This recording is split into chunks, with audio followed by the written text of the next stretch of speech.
update on the Greenwich National Register nomination, an upgrade from the 70s. She did a wonderful job, and Greenwich was accepted with significance at the national level by the National Park Service.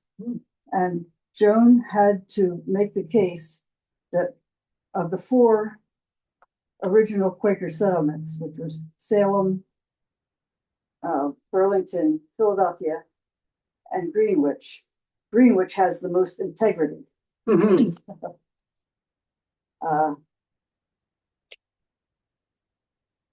What I wanted to talk about today was the most interesting part of what I researched, which was the immigration into Cumberland County.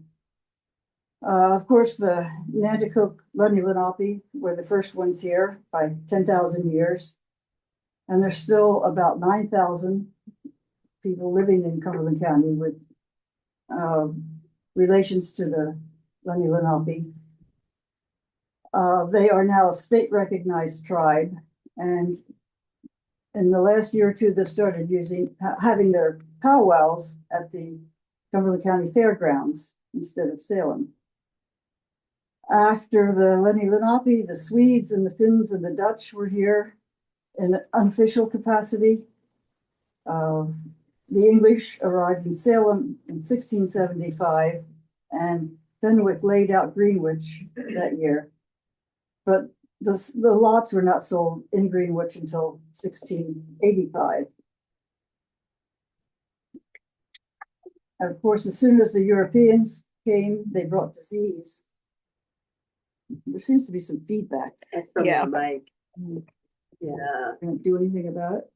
I can try to adjust the volume a little bit. What would happen if you brought it closer? Closer, further away? Okay. Is that any better? No? Well, I can't hear the feedback. You probably are hearing it. Can you hear me?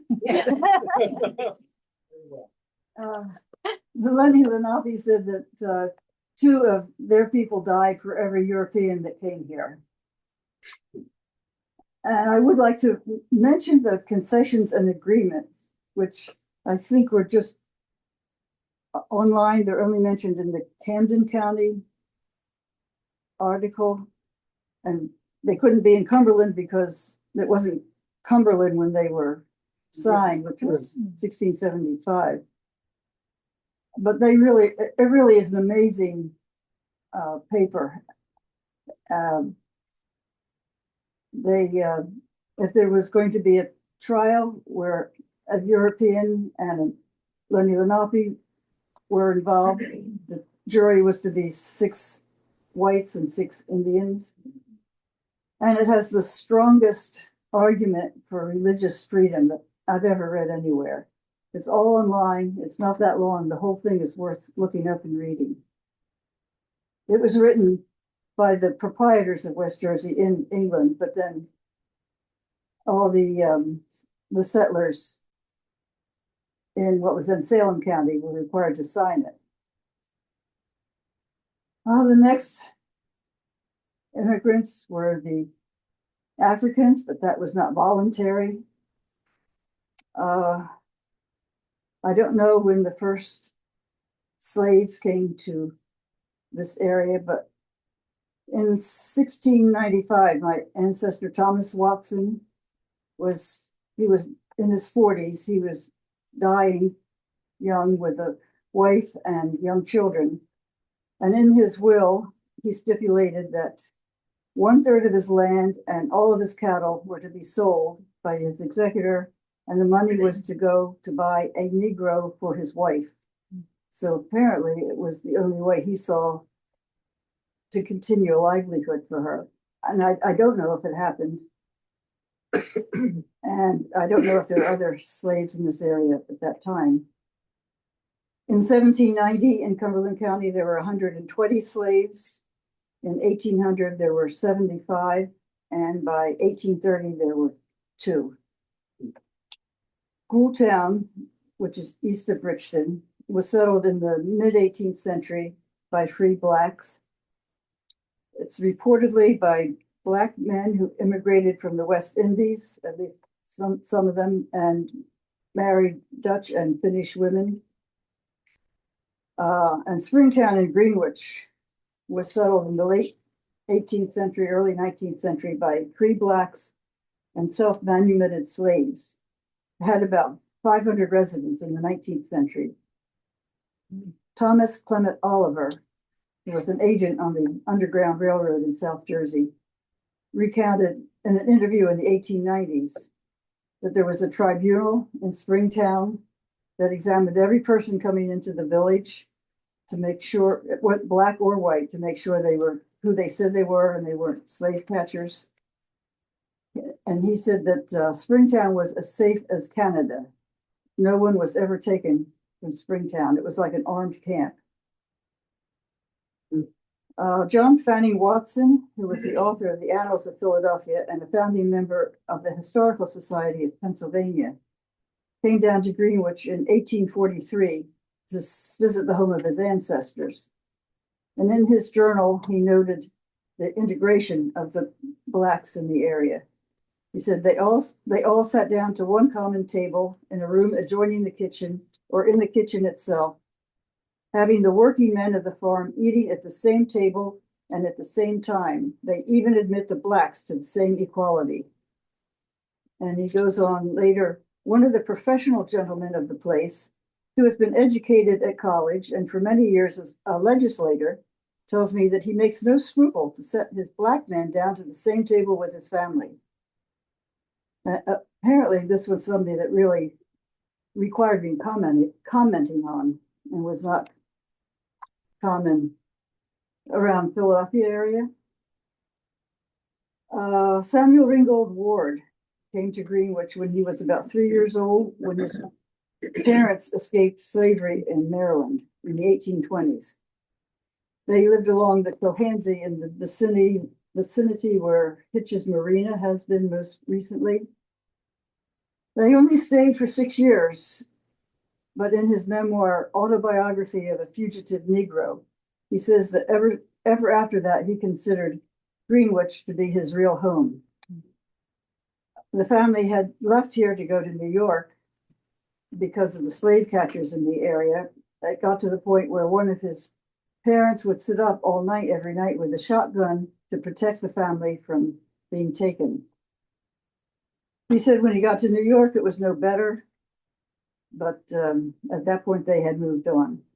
And he went on to become one of the most celebrated orators and abolitionists of his generation. He was a friend of Frederick Douglass. And at one point, Douglass said that Ward was a better orator than he was. Another Cumberland County resident who was involved in the Underground Railroad has not really been well known until recently. His name was Daniel Drayton. He was born in Down Township. He was white, illiterate, and really a jack of all trades until he became a schooner captain. He was not part of the abolitionist movement, but he was a devout Methodist. And he met slaves in other states through his work. And on examining his conscience, he decided that slavery was wrong and that he needed to do something. He felt he had a calling to help slaves escape. He was captain of the Pearl in 1848, and he was instrumental in the largest recorded nonviolent slave escape attempt in the United States history. There were 77 escaping slaves on his schooner in Washington, D.C. He was sailing down the Potomac with the aim of then sailing up the Elk River to what was then Frenchtown in Maryland, which it's about where 95 crosses the Elk River at this point. But the wind was against him, and the boat was boarded. He was sent to prison for 20 years. and most of the slaves were sold into the South. He was pardoned after 4 years by President Fillmore. And while he was in prison, he probably dictated his memoir since he was not literate. And there's so his memoir is available. There's a book called The Escape of the Pearl. And in Cumberland Patriot, spring of 2021, Jim Bergman wrote an extensive article. The failed revolution in Germany in 1848 sent a massive migration of Germans to the US over the next decade. Many came to South Jersey, Cumberland County, and worked in the glass industry. As immigrants, they were reviled by nativists at that time. And this is outside the county, but Egg Harbor City was founded by wealthy Germans to provide a haven for the Germans who were being persecuted. Italian farmers were recruited by Charles Landis to his new settlement of Vineland in the 1860s. He promised he would grant each farmer 20 acres of land, provided it was cleared and utilized for the growing of grapes. Immigration from Italy continued into the first decades of the 20th century. And descendants continue to farm in East Vineland to this day. And I know from papers from my family's can house that in the early 20th century, they were bringing Italian women down to Greenwich from South Philadelphia to work in the can house for the 6 or 8 week season each year. In 1881, the pogroms in Russia against Jews resulted in worldwide relocation effort by wealthy Jewish philanthropists who purchased vast tracts of land, one of which was in South Jersey. The settlements in Cumberland County were Rosenhain and Carmel. There was also Alliance and Norma and Woodbine outside of Cumberland. However, the land was poor for farming, and the immigrants were primarily from urban backgrounds.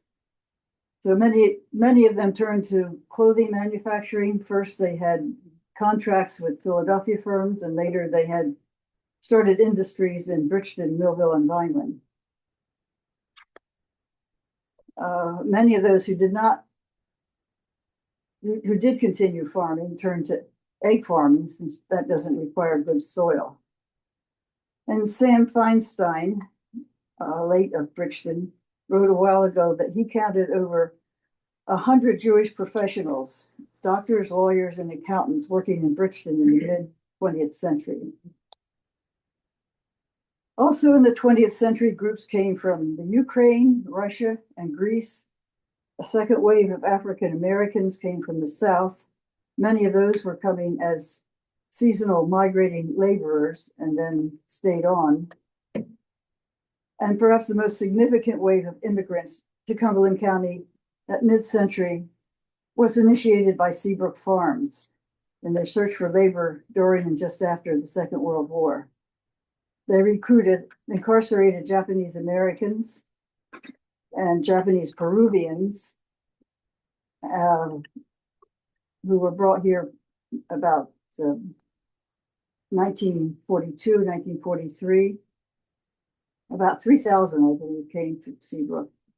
After the war, Seabrook brought over displaced Europeans, primarily Estonians, but also Latvians, Lithuanians, and Germans, also to Seabrook. And they also brought up African Americans from the South. Eventually, the village of about 5,000, there were native speakers of 23 languages. At mid-century, Puerto Rican field laborers were recruited, with many eventually settling here, particularly in Vineland. And today, we have Mexican and Central and South American immigrants who have saved Bridgeton from becoming a ghost town. Many of the first-generation immigrants work in the field as landscapers and construction workers. Millville has a population of Haitian immigrants. These recent immigrants are starting their own businesses, sending their children to college, and are well on their way to melding within the Cumberland County population. Cumberland County has been fortunate to have such a diverse population that consists of immigrants from 5 continents. And it's now up to us to protect them.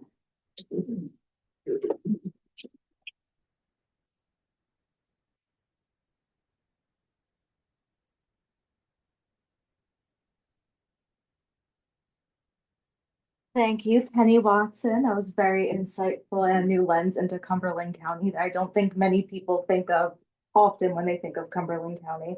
So now we're going to branch into the greater Philadelphia region, get an idea of what that means, and more behind the scenes of what went into making these books. So Howard Gillette, co-editor of the first book. Thank you.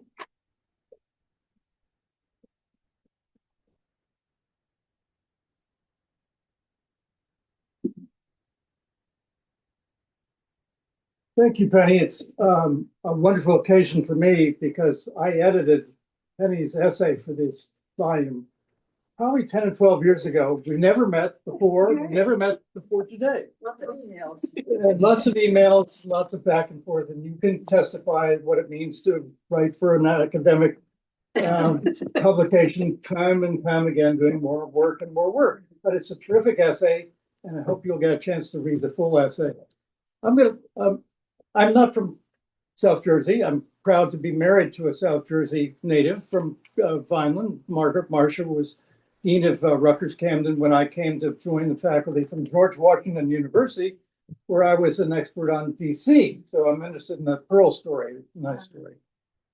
Right after I arrived in 1999, the initiative starting at the national level to form regional humanities centers came out of the National Endowment for the Humanities. And as a newcomer, I was tapped to go ahead and try to form the center in competition with some other universities, including my old one, GW, and the University of Pennsylvania. We got the money, and then the administration changed, and they took the money away, but we still got started. And the center, under my direction for about 10 years, did a number of initiatives in the greater Mid-Atlantic region as the Mid-Atlantic Regional Center for the Humanities. So it's very broad and very ambitious in a certain way to add to the other humanities organizations throughout the Mid-Atlantic. And of course, an impossible task, but some very interesting stories came out of that, one of which I'll talk about in a minute. As I was getting ready to retire, we hooked up with a new project that initiated at the Historical Society of Pennsylvania, which you mentioned earlier, to have a new history of Philadelphia. There hadn't been one for some 20, 25 years.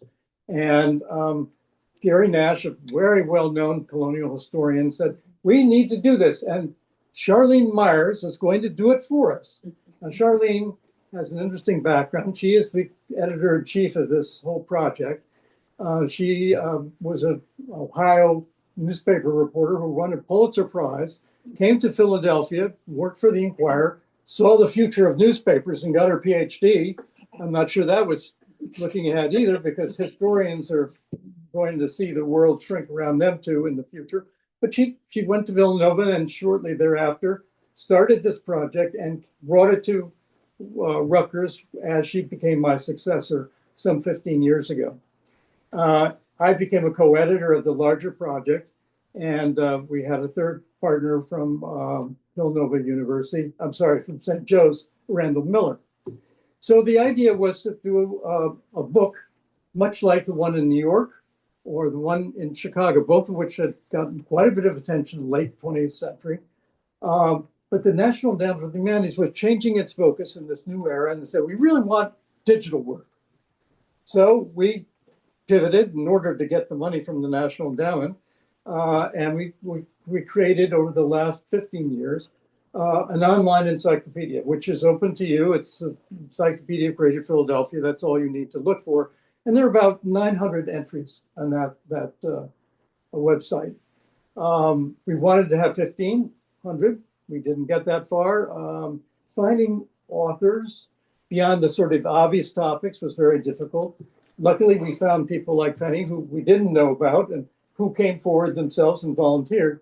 And we have a great range of people from across the region, Pennsylvania, New Jersey, and northern Delaware, to fill out the blanks, to try to make some connections.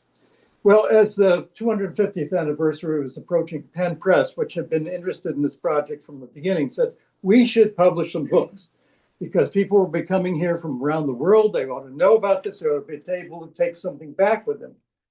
And that sounds like an easy proposition, but in fact, it turned out to be more complicated because you don't just take what's online and throw it into a book.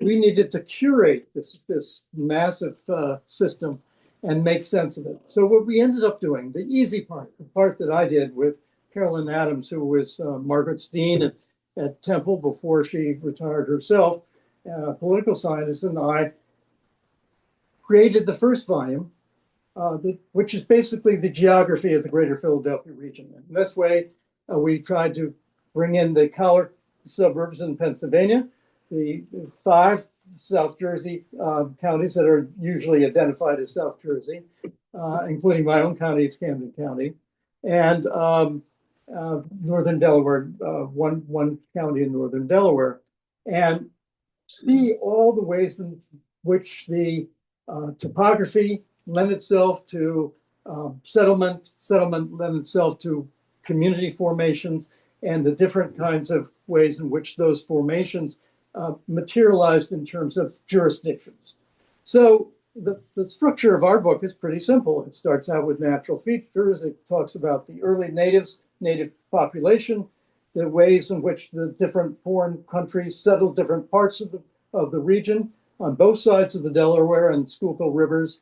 And then we move out into the different sectors of Philadelphia itself. And each county has an entry, including Cumberland and the other counties. And then finally, a set of entries about organizations that are extra county. That is the Delaware Port Authority, the Delaware River Basin Commission, a number of these different institutions, which we don't think about very much, but become very important and key elements in terms of where new gas facilities are going to be located, who's going to be allowed to truck through the areas and those kinds of things. So our hope was to give everybody an orientation to the place, and then to, at the same time, help our readers see themselves both in time and in space. That's our first orientation. And then Charlene, who had written a book about Independence Hall and American memory, pulled together a way of looking at the nation, not just talking about the obvious, the first, the early capital in Philadelphia, the ways in which over time Philadelphia industrialized and deindustrialized, and the way in which it spread out both with religious and social tentacles, but also the ways in which people began to commemorate all these things. So there's a whole section not just about the American Revolution, but also about the Revolution remembered in different ways. And as you might imagine, as Penny has already indicated, the peopling of Philadelphia and the greater region was of complex process. People coming from all around the world, but in patterns, usually carrying with them both religious and social markers which they left on the land in terms of Quaker house meeting houses throughout the whole region, other kinds of physical and social elements that carry on even today, which may not even be identified as, and in some way coming through Philadelphia. And finally, we did one Greater Philadelphia and the world, and that was a more difficult issue. The editor is located in England. He actually did his PhD at the University of Pennsylvania, but he's done the whole project from Sheffield in England, and the whole idea there is not the streams of immigration over time, but all the ways in which immigrants have left behind their own distinctive marks. So there's a section on public culture that includes foodways, We get cheesesteaks. Where did that start? Well, we have a nice picture in that that volume of Geno's cheesesteaks, a big, big picture of that. Pat's was apparently very unhappy that Geno's got the picture, but we had to make a decision somewhere. And there's a section on Scrapple, and there are all sorts of other things that talk about the ways in which these patterns of movement throughout the region have left their various marks.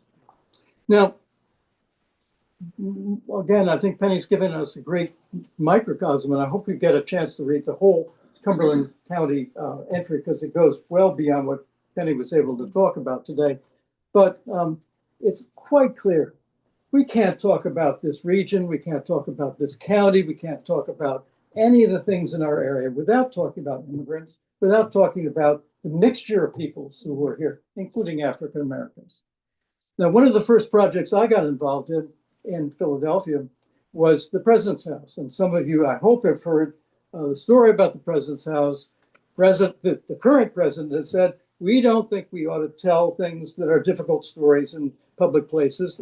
And one of the projects we did very early, as the Liberty Bell was moved to a new pavilion, an article in the very erudite and somewhat remote journal, the Pennsylvania Magazine of History and Biography, told the story of the President's House at 6th and Market Streets, where George Washington spent 7 of its 8 years as president. His household was there. His household included 8 enslaved people. And it probably wasn't thought about very much, but when the President's House, when the Liberty Bell was being located, they did some excavations and they found the foundations of the original slave quarters at the corner of 6th and Market Street. And so an archaeological process started. It was very open, very public. People came and watched it. They were digging out things and telling the story of what happened. And over a period of time, although the National Park Service was initially fairly reluctant to embrace this idea, they ultimately put up a series of panels to tell the whole story of that household. That included Washington himself, but largely telling the story, which had been largely neglected for years and years, of the enslaved people who lived there, 2 of whom escaped or left anyway. Washington very much wanted them back, tried to search them out. And also, because of the manumission law of Pennsylvania of 1780, he had to rotate his enslaved servants out every 6 months, or they would have been freed under Pennsylvania law. So there was a kind of, we knew right away that here was the founding of our nation and the complexity of that involvement. Well, I think you probably all know that recently the Park Service, under direction from Washington, took almost all the panels down. The judge said you had to put them back. Half of them have been put back. And then another judge said, nope, wait a minute, we've got to wait on this. So we have half an exhibit right now. And the hope is that many, many people are going to come in and see the Liberty Bell and everything around the Carpenter's Hall and all the other famous buildings right there, and at least get an idea of what was being talked about at that site, and perhaps look up some of the articles. Well, I think as a group, as historians, and I think you're here because you're interested in history, realize that history is always changing.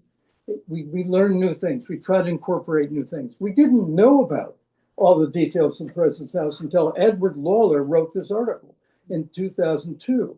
And it took a long time to get it to a larger public. Things will change from where we are now. But one of the things that is very clear is we could not tell the story of our region without including the story of the immigrants, as you very eloquently told it, or the African Americans, or the women, or anybody else that made this place such a wonderfully complex and changing place.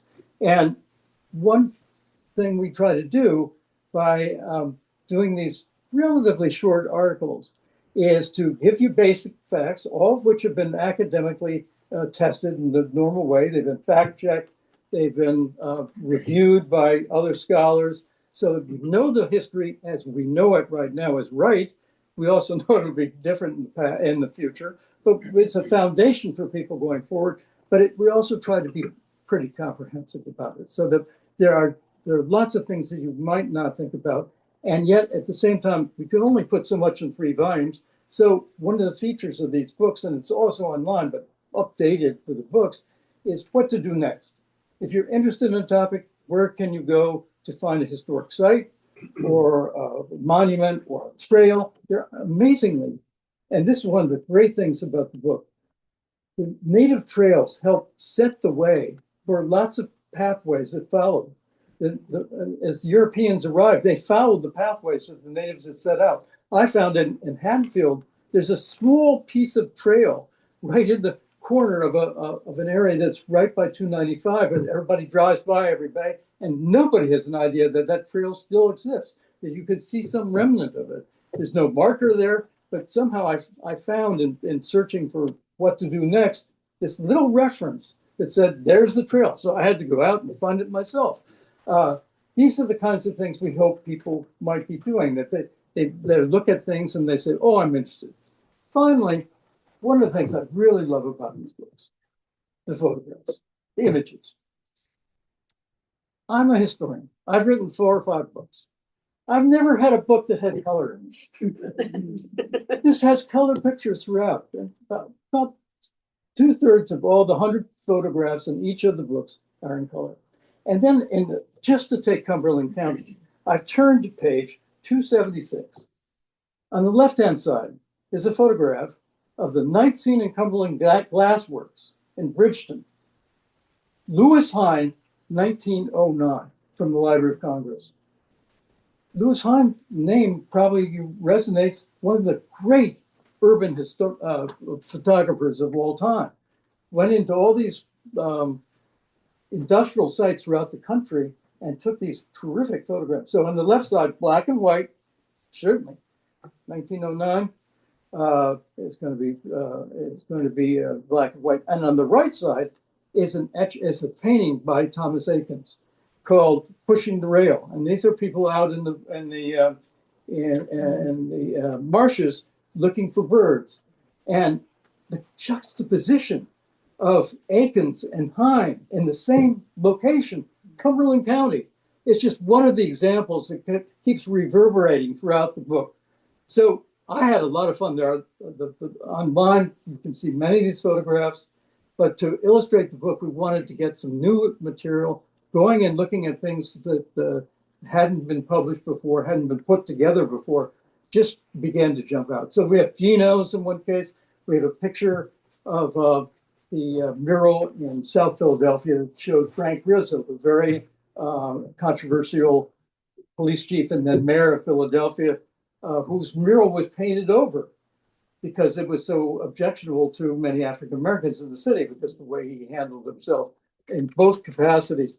And this mural, just a week before it was taken down, is pictured with some mud splats on the top of it because people have been throwing refuge against the mural in opposition to it, painted over. It doesn't exist anymore, but it's part of the memory of the area right by the Italian market. So it's another way of trying to find connections. Finally, I'm curious. I'm hoping you're patient enough to ask some questions. How do we define region? I have an opening article in this particular book. It says regions matter. If you go to a number of academics today, they'll say the most important economic engine of any area is the region. The cities are important, but they need their suburbs. They need to have the connections. And I don't mean just literally suburbs, but the connections of the whole region, however that's defined, to be able to really effectuate the potential for their communities. And we see this, of course, in the way the roads connect. If you don't have good highways, you don't have good transportation connections, it won't work. And that's, people have been fighting forever to get a light rail to go to Rowan University from downtown Camden. And they've also been fighting to get a light rail to go out to King of Prussia from Philadelphia. Those two things would immensely enhance economic opportunity. It might change the landscape too. So there are different kinds of balances to it. But sure, economically, regions are important. It's hard to realize the full potential regions because they're balkanized. People are broken up. So how do we connect? Do we even think of ourselves as being in the shadow of Philadelphia or being connected to Philadelphia, even though that's the heart of the region? Some people feel yes, some people no. I'd be interested in how much Bridgeton, this area, Cumberland County, feels that way. And finally, we had to conclude that the most visible sign of regional identity is sports. Are you in Philly Nation? Are you in Eagles Nation? Or do you fall, if you're in North Jersey, into the Giants or Mets region or something else? Baltimore, I love the Baltimore Orioles because my kids grew up in DC, so they think the Orioles are kings. But sports teams can be very important. So when we finished the first essay about the region, we showed a picture of the 2017 Super Bowl parade in downtown Philadelphia. 2 million people coming from all over the region. That's one of the few times we all got together. Well, anyway, I'm hopeful that some of you will have a chance to own these books. If you don't do that, you'll have a chance to see them. I brought 3 copies, so I encourage you to look at them. We couldn't get copies here today for sale, but we have a coupon and a code to get it directly from Penn Press with 30% off. The books are about $35 a piece. They're not terribly expensive, and I think they're quite nice, really. So I hope we have some questions, and maybe Penny will come up front, and I'm sure you've got questions about her essay as well. Anyway, thank you for coming today, and look forward to seeing more of you.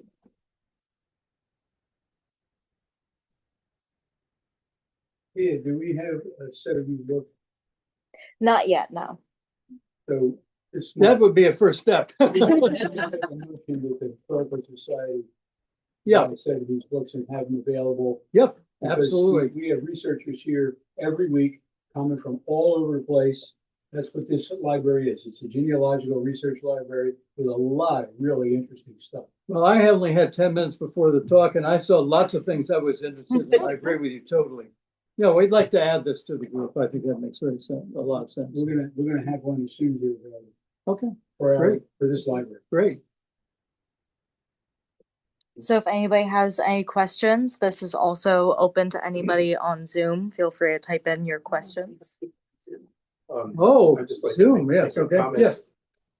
I taught world regional geography at Rowan for a number of years. Ah, And it was interesting because the very first class I would ask the students to do a regional map of New Jersey. And where was North Jersey, and how That's did they identify those regions?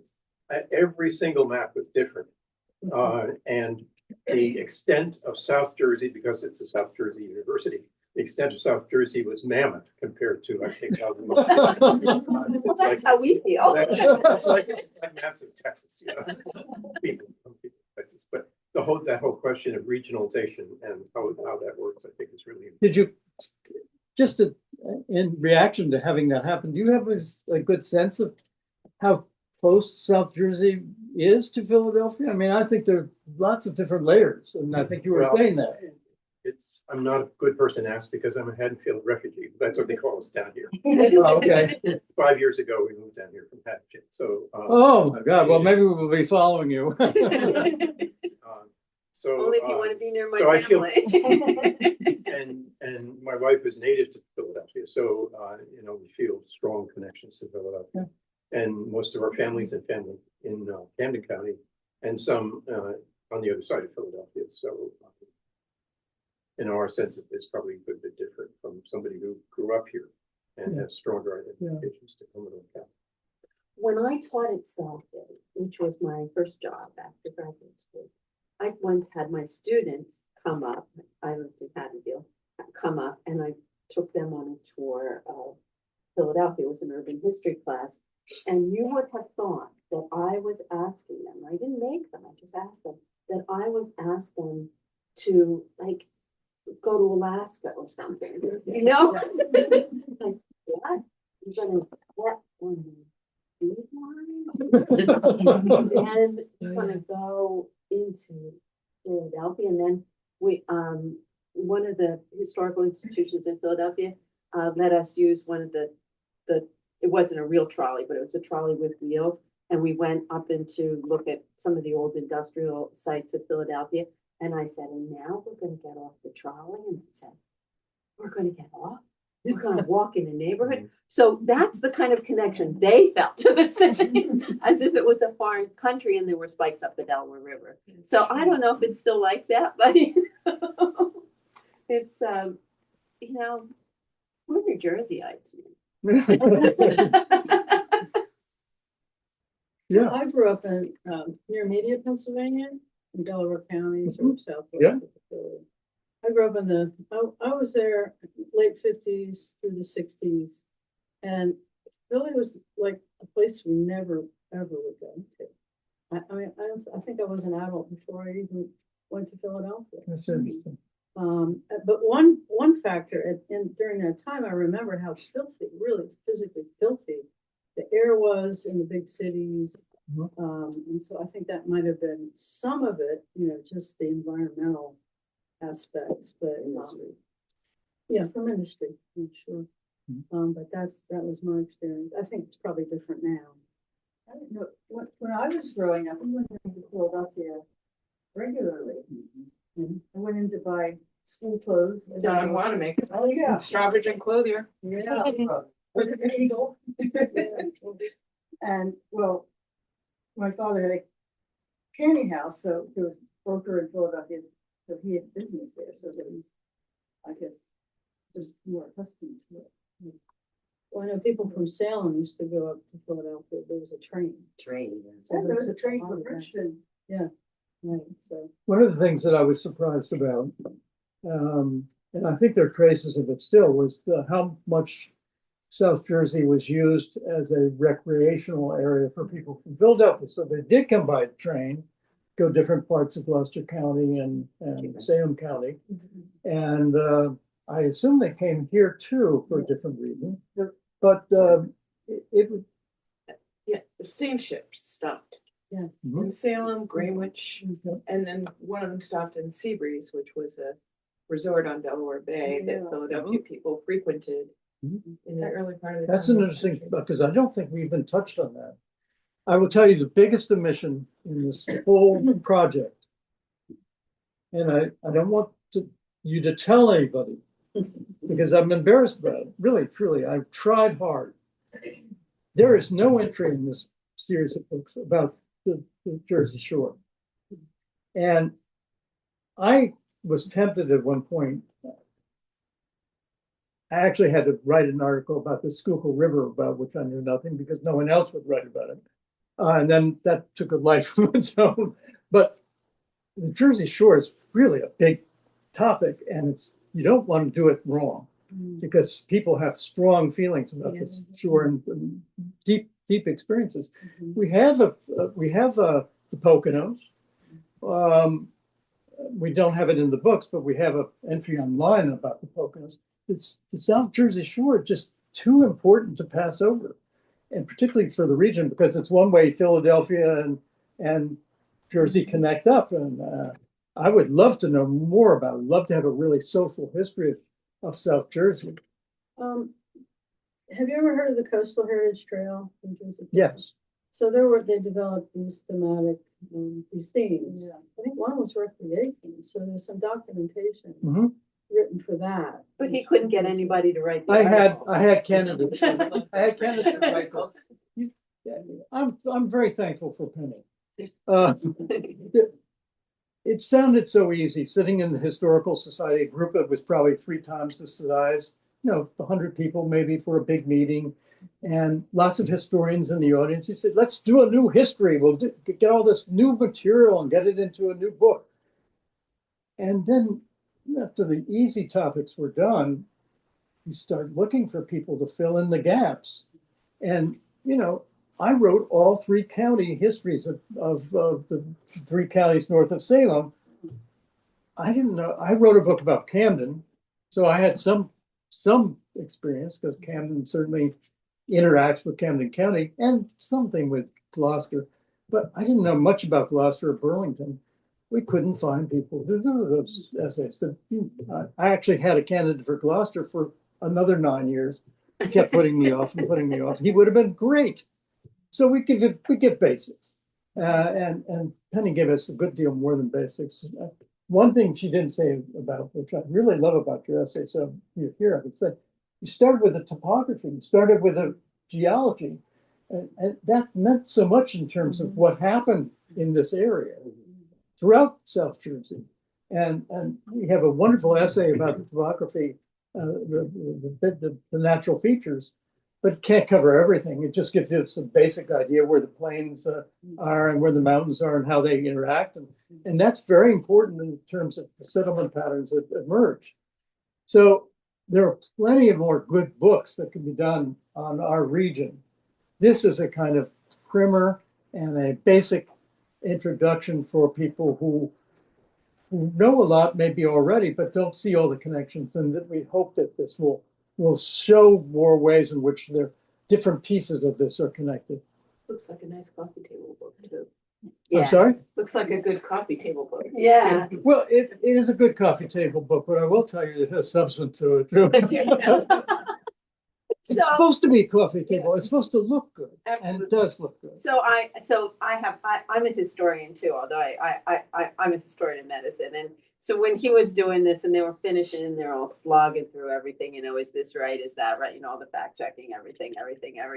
Do you? And they're all exhausted from this. And he said, these books are gorgeous. And every one of them, they are peer-reviewed articles. I mean, anybody who's written these articles know that they were tortured to death. Is this right? What's that source? And I mean, not that I wrote any, but I heard many complaints and about how they had to do this and they had to write it 8,567 times. And so they're peer-reviewed articles, but they're written for regular people. I mean, so you look at this, you can be assured it's wonderful scholarship, and the scholarship's all, been fact-checked and everything, but they're written really well, and they're beautifully, beautifully illustrated. Howard was saying, I'm more excited about these books than a lot of them are after they're exhausted from doing them. But I just think they're gorgeous, and Penn Press was able to sell them for a lot less than they cost because they got grants, and they also got a fair amount of funding from the University of Pennsylvania, under which the press is, because they thought that it was really important that they sell these at a reasonable price. So they are beautiful books. The pictures are lovely, and so I know you weren't, by the time you were done, you probably never wanted to see it again. But they are really, they're really lovely. They're lovely books, and they've got great stuff in them. And you probably know because you were edited. And Well, I was just thinking that the article I wrote about Brixton, it got down to one last fact. It was the dates for the artist who painted the mural in Brixton in the little pocket park. So finally, I had to friend him on Facebook and say, when were you born? Oh, wow. That's a good one. We'll do an oral history of all the people that worked on this and what they had to go through to get there. I volunteered for Bridgeton, and then you asked me to do Cumberland County, and I thought, oh no. Well, you did a great job, so I'm happy you were willing to go with it. Yes, we did essays on each of the county seats, but we didn't have enough room in the books to include the county seats, so you have to go to the online to get the county seats. And that's why Camden itself does not have an entry in this. It's kind of hard since I spent years writing about Camden. Yeah.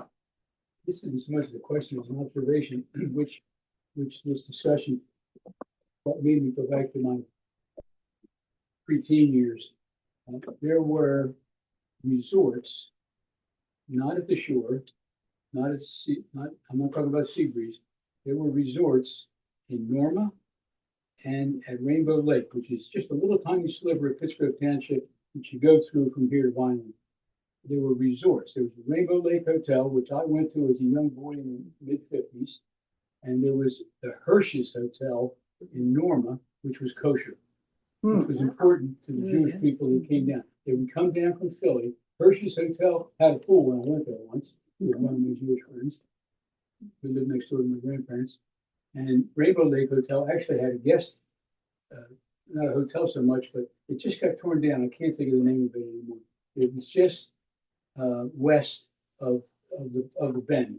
There was a facility there. We went there once for a prosecutor's office dinner.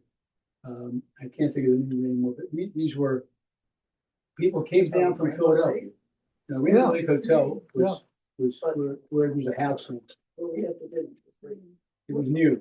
I can't think of the name. That's precisely the kind of history we'd like to be able to pull forward and add to the, at least at this point, to add to the. Haven't thought about it in 65 years. Well, When I was working in Boston, I met someone working with me who was from New York, I think. And when I told him where I was from, he said, "Oh, Rainbow Lake. I used to go there as a child." Yeah. You're forgetting the park at our house. Well, Tumbling Dam Park, but that wasn't from Philadelphia. That was the people from Bridgeton and Millville because it was problems. They went to Tumbling Dam Park. And there wasn't a hotel. Right, exactly. But there was a nice ball field Yeah. and a roller rink and a bowling alley. And you could canoe up the race. Yes, you could do it. There was a slide. Yes, Yeah. there was. There was. In a tower, there was a arrow ride. There were several early 19th century fishing clubs in the Philadelphia area. The state of Schuylkill is the most famous, but across from Petty's Island, there was, I think, the Pea Fishing Club. It was named after the coastline there because of the wild peas that grew there. And there was one in Gloucester, but the one in Camden, they had a very important etching produced for their fishing club, and the state of Schuylkill owned a copy of that, and unfortunately the building burned and everything's lost. The wealthy Philadelphians came down here to hunt and for railbirding. Right across the river is the brick house that for a long time was owned by the Wetherill family, the Paint family from Philadelphia. And Who had a Egan's club also there. came down to the Fairfield area. That's where the inspiration came from. And he had, What did you say, Aikens? yeah, Yeah. Yeah. and he had one of the people from Goultown that would take him out when they went rail. And that's where Somewhere, the inspiration came from. somewhere there is a photograph of Aiken skinny dipping in the Yeah. Cohansey. It's actually in one of the biographies of Aikens. Yeah, Well, that's a great story. yeah, it's right next door to my house. Couldn't we where I get grew that up. on? Yeah, yeah. The Philadelphia conservationists had property down here. In fact, Herb Mills was actually Mm. in charge of the New Jersey chapter of the Philadelphia Conservationists, but the head of ships and piers in Philadelphia would come down here with all his cronies, and it was The really a Sorrow Gun big Club, area. Yeah, one of the organizations. Yes. SORA. but this was, a lot of it was when they first bought the Glades property in the Dividing Creek area. The Philadelphia Conservationists were the purchasers. Well, that's interesting. Well, there's lots more to be told, clearly, and I'm hearing a lot of interesting things. Going back to fishing, 10 years ago, the person who was supposed to write about Gloucester County said, "You ought to have an entry on fishing clubs." And I thought, I hadn't thought of it, and it wasn't on our list. But you could see all sorts of ways in which that could be a link, regional link of different people coming in different places to do this. Those fishing clubs were on the Delaware. Yeah. And Joe Falcone did an exhibit at Morton of his art, and two of the pieces two or three of the pieces are of paintings and etchings of the fishing club. Oh, So you really? can see those in his book. But one of the biggest ties, I think, to Philadelphia and Greenwich is if you look at the actual early 17th century map of Greenwich, it's done in a city grid of 16-acre lots, which predated Philadelphia by, I don't know, 15, 20 years. So I think that the actual grid of Philadelphia was inspired by the grid of Greenwich. And if you look at actually a lot of the investment in Philadelphia were the early families, like the Bacons in the woods of Greenwich. So they all owned large amounts of center city property. So I honestly think that that's where the inspiration came from. Another terrific topic.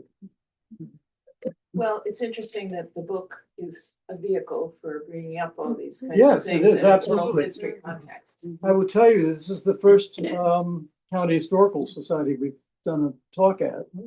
We did one at, which I was not a part of, Chestnut Hill Historical Society in Philadelphia.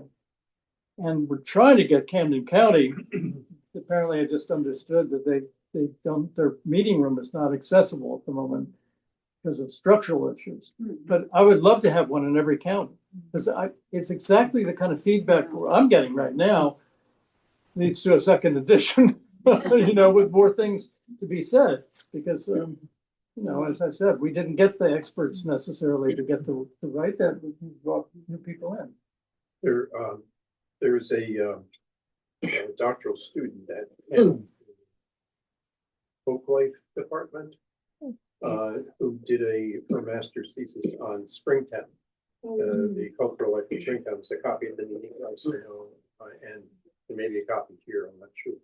But it's a really interesting study of the African American culture in Springtown. And she makes the point in some place in the book, in the dissertation, that there's a connection then between Springtown and then Town and then Lawnside in Camden County, and the movement of African Americans after they came across the river. That would be the sequence. So it's just another regional flow of the Good story, population. yeah. Well, there's a black settlement in Salem County on the National Register, because I wrote it. It's called Marshalltown. And all these communities were connected. Yeah, They were doing In fact, underground they hid. railroad. makes sense. They hid in each other's. Yeah, They were right. Slave Yeah, catchers around. yeah. Which one, I'm sorry, which one was this? Marshalltown. It's Marshalltown. on the National Register. Yeah, How many okay. buildings are left? Well, 3 in 19th century and a couple of early 20th century. Which is a lot for some of these kinds of settlements. Sometimes there's nothing there, like Timbuktu and Burlington County, there's only a cemetery. Yeah. All the buildings are gone. There's nothing in Springtown except one house got moved and is now a wing on it. Actually, We got the it's about church. seven church. 17th century town. Seven 19th century houses in Springtown that have survived. One of the houses, which is empty right now, was built by an African American Civil War veteran, and that's one existing. Then the house across from the Amy Church, part of that goes back to the 19th century. Around the corner, there's a blue house covered in vinyl, that's 19th century, and there's 3 houses on the Springtown, Rosetown Road. So it actually, and then there's the 3 graveyards. There's the Union Graveyard, there's the West End Graveyard, and there's the Bryant Yard. So that's 3 that are directly, and all of them have, 2 of them have Civil War veterans in them. We don't know yet about the Bryant. So that's probably one of the largest, theoretically, historically, for African Americans.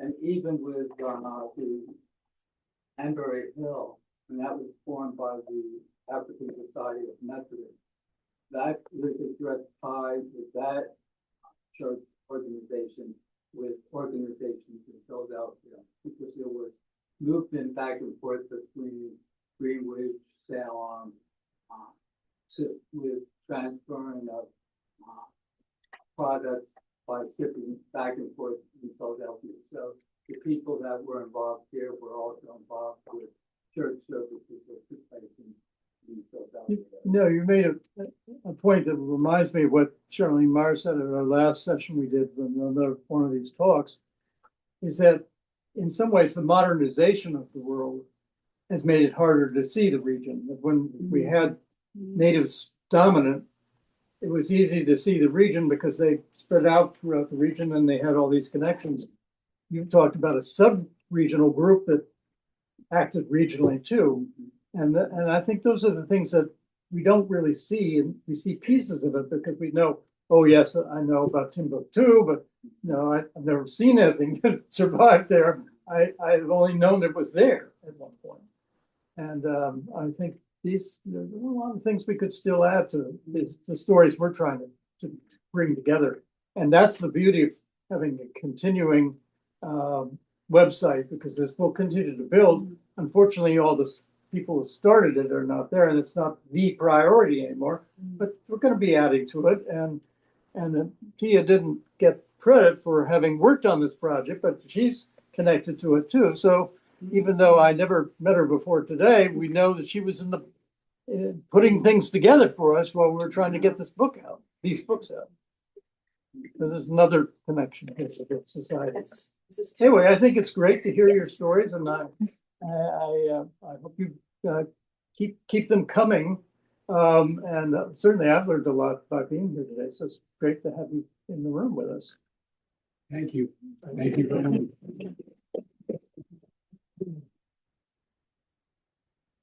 So please if you have a chance, take a look. And I'm sorry again, we didn't have books here for everybody, So but please take one of worth these looking at. flyers if you would like to buy a book. That way you can get a discount. And I will share this flyer with any Zoom participants afterwards. Have a good day. Thank you for joining us.